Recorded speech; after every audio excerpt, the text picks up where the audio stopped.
Hello, everyone. Uh, Today we have with us Dr. Mr. Durgadutt Nedungadi, who is the Vice President of International Business at Netradyne. And we would be talking about how artificial intelligence is being used to increase road safety in commercial fleets and AI-based road safety solutions that Netradyne have for India. Thank you so much, Mr. Durgadutt, for joining us for this chat session. We Thank you welcome you for on having board. me. It's a pleasure to be there. Thank you. Thank you so much. So let's begin by understanding what are the main challenges that you have identified with respect to road safety that are unique to fleet vehicles as compared to personal vehicles.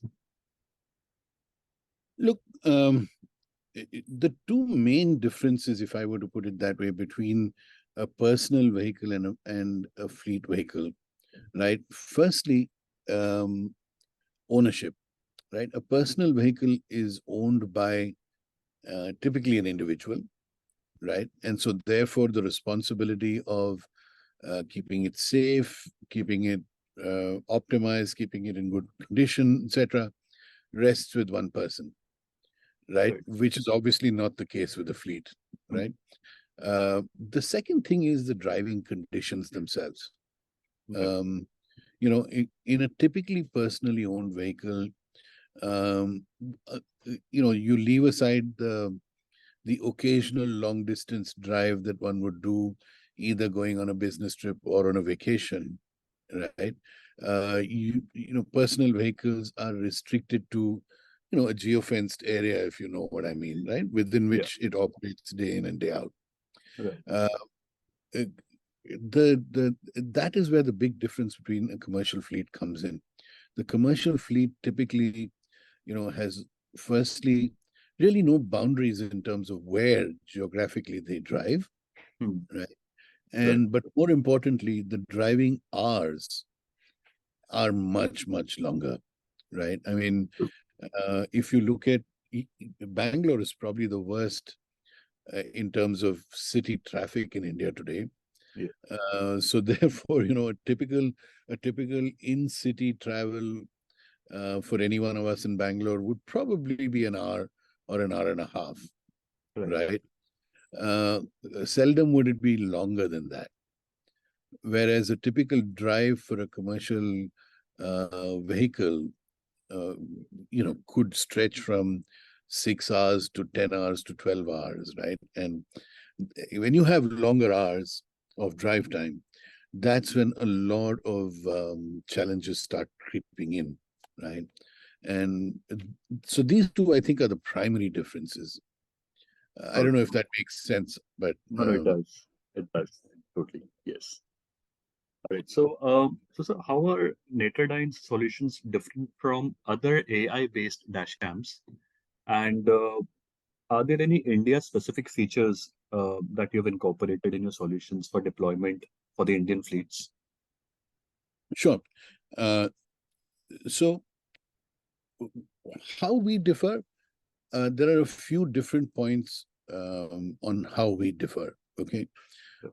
Firstly, we were probably the first to come into the market with a dual camera solution, because we believe that the way a vehicle behaves in respect to other vehicles on the road is just as important to monitor as in terms of how the driver is behaving himself, right? So the external camera focuses on the relative behavior of your vehicle vis-a-vis other objects on the road, and the internal camera focuses on the driver, right? So I think that was the first difference for us. We have so in the Western world, where there's a lot more consistency in road in road construction, we recognize speed signs, stop signs, traffic lights, U-turns, and whenever there is an infraction, for example, if you cross a stop sign, right, that raises an alert. In India, because we don't have that consistency yet, we've limited ourselves to following distance and collision warning from an external camera perspective. But that in itself is extremely important, right? Because You know how driving conditions in India are different from the rest of the world. We're all used to driving much closer to the vehicle in front than is safe. So that's a very important one for us. And then, of course, the inward camera looks at, you know, has the driver worn a seatbelt? Is he actually talking on the phone? Is he distracted because his head is moving from side to side? You know, is he drowsy? Is he yawning? And so on and so forth, and multiple things like that. And so one is the difference in terms of we believe that we were the first ones to innovate with a dual camera solution. The second big difference really is, and this goes back to your question in terms of, you know, whether we've done something special for India, right? One of the big assets that we have is that we have now collected 10 billion plus miles of drive time video. Okay. Right. That becomes the data which we use to train our machines or our devices, right? And as you know, with AI and ML, the more examples you're able to give to your device to be able to recognize, the easier and better the recognition and the precision becomes, right? So the second big difference that that we believe we have is that we're able to actually deliver 90% plus accuracy in all of the alerts that we promise to give to our customers, right? Okay. At the end of the day, it's easy to say that I will say recognize that I'm following that my or I'll recognize that a driver is drowsy, okay? But to be able to detect a drowsy driver and to detect positively that he's drowsy 90 to 95% of the time, that's where the challenge is, right? So imagine yourself in a vehicle, right, which has a device fitted on it, but which gives you an accuracy of, say, 60 to 70%, right? 30% of the time, you'll be bombarded with false alerts. So what happens is then the driver loses confidence in the device, right? Which is absolutely the inverse behavior of what you really want to drive. Yes. Right? So there could be devices today which say that they will offer a feature, but the real difference comes from the precision that you get. Right. Coming back to your point about India, absolutely, yes.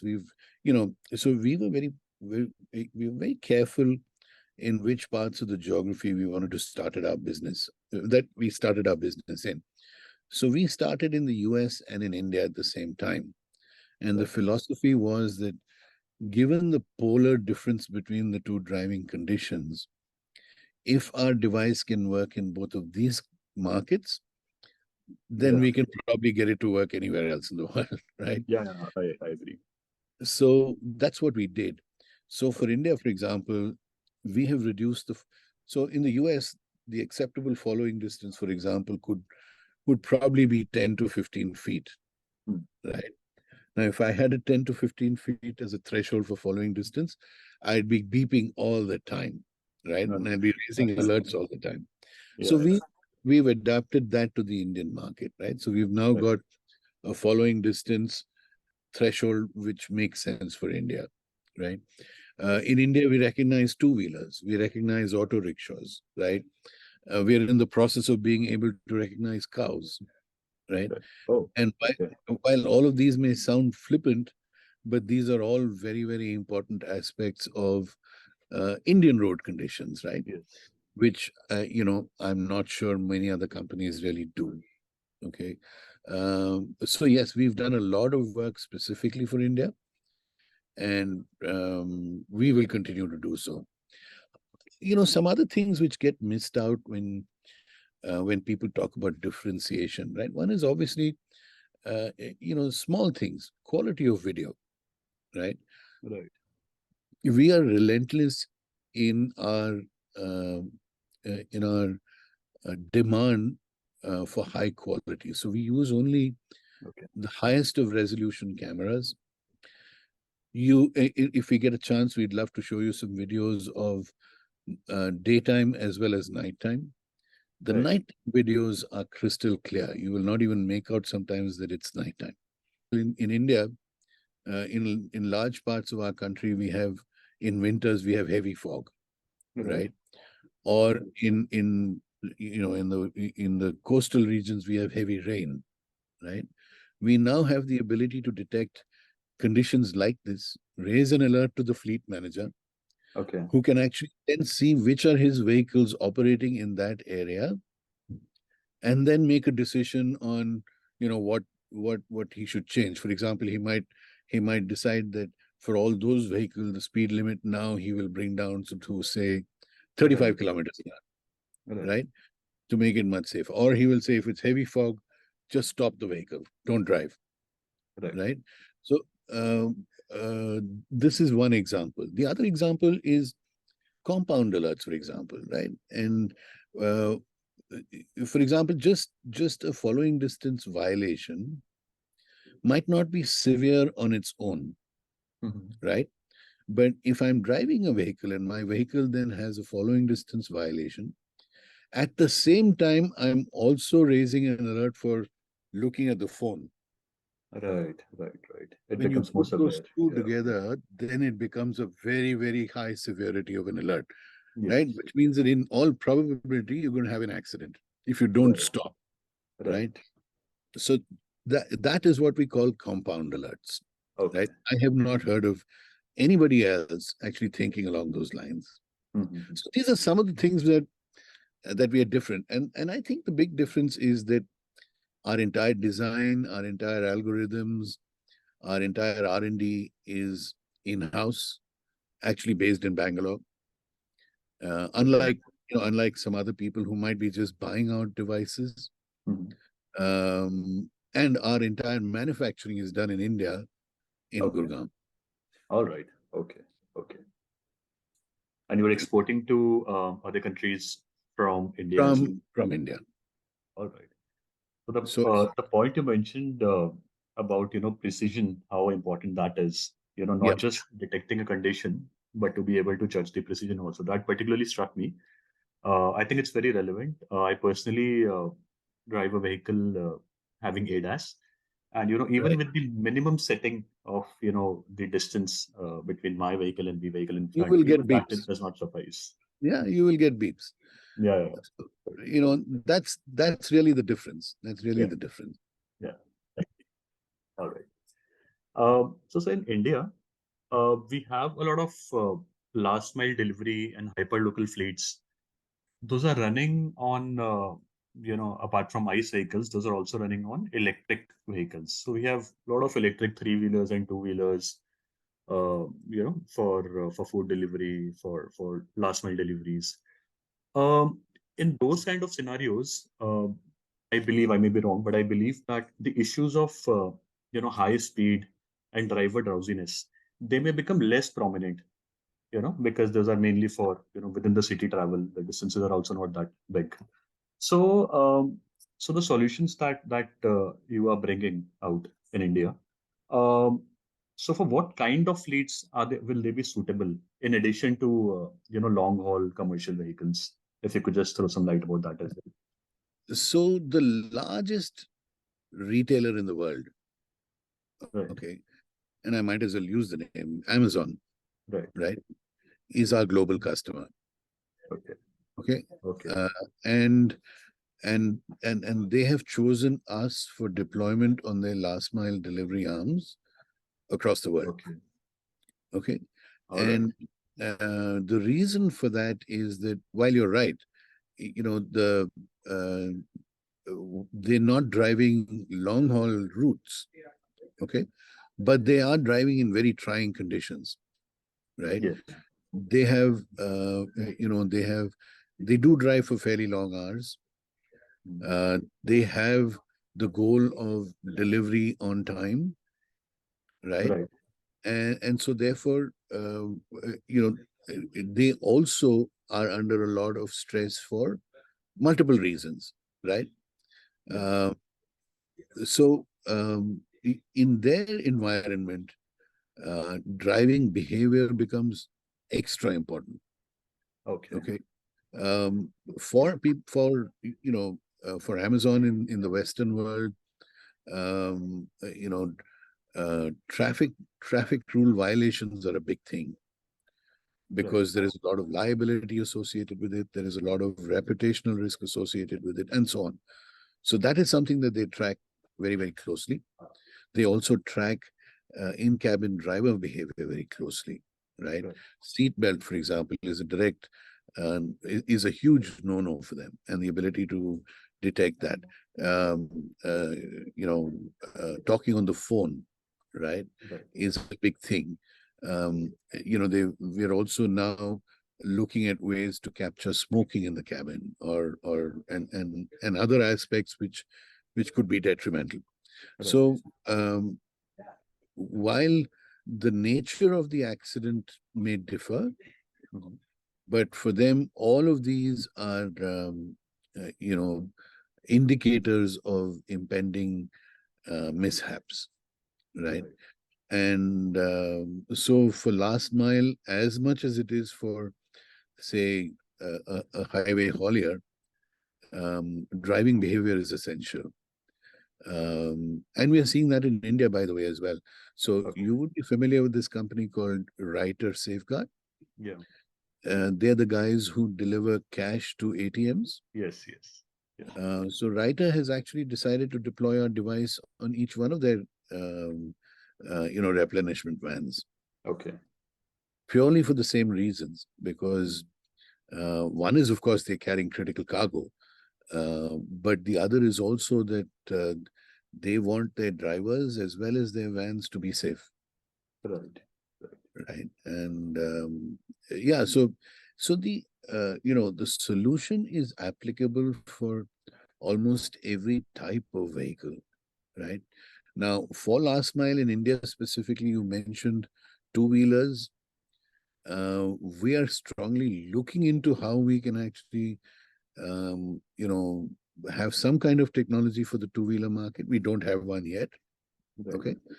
But for the three-wheeler kind of minivans and above, right, the technology is absolutely valid and viable. Right. I understand. I think another challenge for two-wheeler and three-wheeler fleets in India would be that looking at the mobile phone is something, that's very core to their operations. All the Absolutely. units are, they're completely dependent on that. So you'll probably have to factor in that as well, while generating the alerts. And I think it's also a behavioral evolution, right? I mean, it's one thing to look at a phone to get a map of where you want to go, and then do checks every now and then. Right. And it's a completely different thing to actually, constantly look at the phone while you're driving. Right. So those are, behavioral, habitual issues which probably need to evolve over a period of time as well. Right. I agree. All right. And so, do you feel that there are certain risks also attached with increasing dependence on AI while we're trying to ensure safe driver behavior? Is there a risk we are trying to, just doing something quite the opposite as well with increased dependence on AI or other, technologies that enable safe behavior? So I didn't completely get that. Actually, can you just elaborate? Can you give me an example of a risk that you see, for example? Coming back to an example, I'll again probably come back to ADAS because that's one of the safety mechanisms I've been used to. So emergency braking in India, that's something that I've felt that sometimes kicks in when you don't need it, and then there are vehicles moving very close behind your vehicle.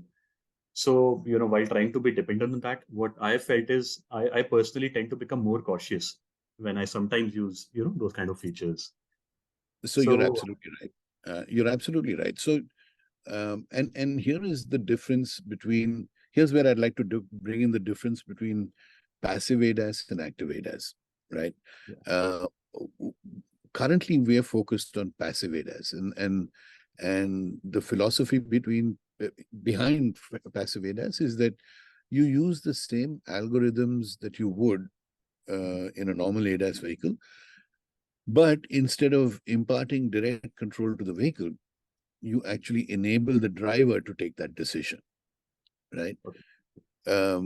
Now, as soon as you talk about auto braking and so on, you're talking about moving into the active ADAS space, right?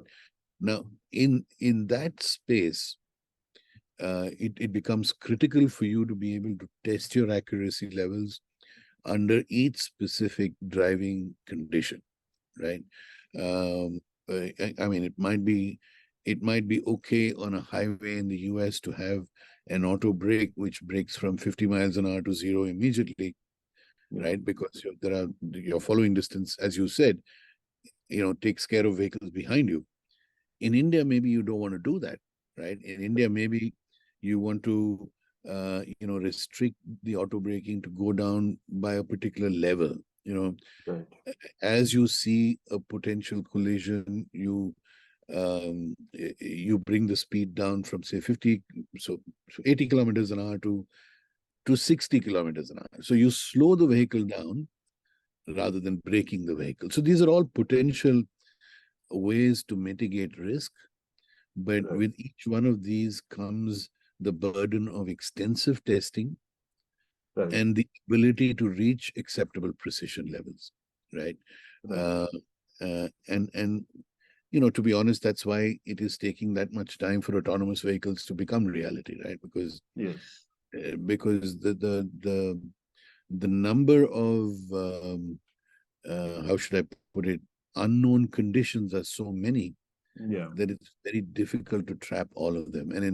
And while you're talking about driving, you can't afford a 1% false positive, right? You have to be much more accurate than that. Right. So I agree with you.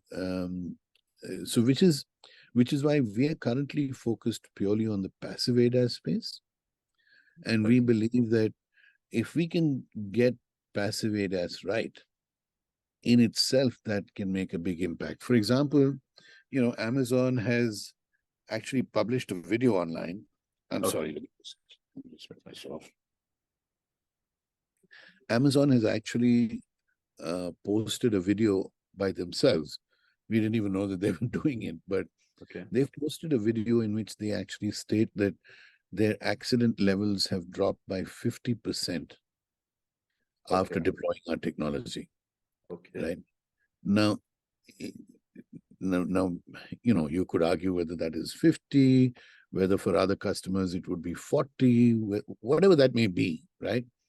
At the end of the day, if you can reduce accident levels to anywhere between, say, 20 to 50% using passive ADAS, then that's a risk-free way to go. Right? Yeah, it's a very, very meaningful contribution. I agree. Yeah. I hope I answered your question. No, you have. Little obtuse, but No, that's perfectly fine. In fact, I also feel that probably depending upon, like you mentioned, whether the system is passive or active, especially in case of active systems, probably the hand-holding and the training part of the owner of the vehicle or the driver of the vehicle, that also should assume more significance. Absolutely. No. In fact, the whole customization of that vehicle and its associated technology to the road that you're driving in becomes very important. Right. It's all very well to have a technology which works fantastically in either Japan or a Korea or in the US markets, but to say that one size fits all is probably not the right thing. Yes. So in India, do insurance companies, do they factor in the integration of tech-based accident prevention systems while they are charging for the insurance premiums to the fleet owners, or is it something that has not come to India as of now?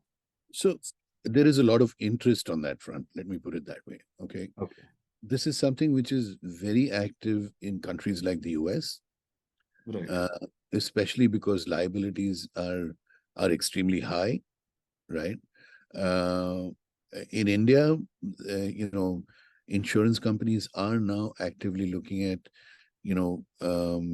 if a device like ours reduces driving risk substantially, then what can be done to actually either reward the customer in terms of a premium, or maybe certify a driver so that he gets a lower premium. There are many ways of structuring it, but Right. insurance companies in India are now actively investigating potential. Has it become reality? Probably not yet, but I'm hopeful that there will be action on that front very shortly. Okay. Okay. Right. And so apart from the solutions that you just briefed me about, um, what are the other road safety solutions that Netradyne probably has in pipeline that you intend to roll out in future? If you could just tell us something about that also. Look, actually, we are focused on vision-based road safety. Okay. Okay. What we would try to do is to encompass that vision-based safety with other things that a fleet or a driver would need to keep their vehicles on the road for a longer period of time, right? Okay. So, for example, we would probably look at integrating basic fleet management, fuel management, vehicle maintenance, along with safety, right? Right. Right. So that they don't have to necessarily buy two different solutions at the same time. We could look at achieving that through partnerships, or basic software through ourselves. But um, our own specific focus area continues to be safety. So, as I said, our goal is to continue to innovate on various ways that we can prevent accidents, in innovative ways to improve driver behavior, which then results in safer roads. Right. Right. Understood. And are you rolling out these solutions like as an aftermarket solution, or are you also talking to OEMs to bring it as a standard fitment in some vehicles? So the bulk of the business today is aftermarket, Right. but we are in fairly advanced discussions with Indian OEMs, and there is today an acceptance within OEMs as well that sooner than later, ADAS, whether in the form of pure passive ADAS or a mixture of passive and active, will become necessary in vehicles, and that understanding is becoming real. So we are in advanced conversations with Indian OEMs as well. All right. But have we Okay. signed one yet? Not yet. So Okay. Okay. Okay. I understand. All right. All right, Mr. Durgadutt, thanks a lot for all the insights. This is a relatively newer topic that I think we haven't covered that before, so I'm pretty sure our viewers, our readers would find it very, very useful. So thanks a lot again for your time. thank you so much for having us. It was a pleasure talking to you. Same here, same here. Thank you and all the best. Bye-bye. Thank you.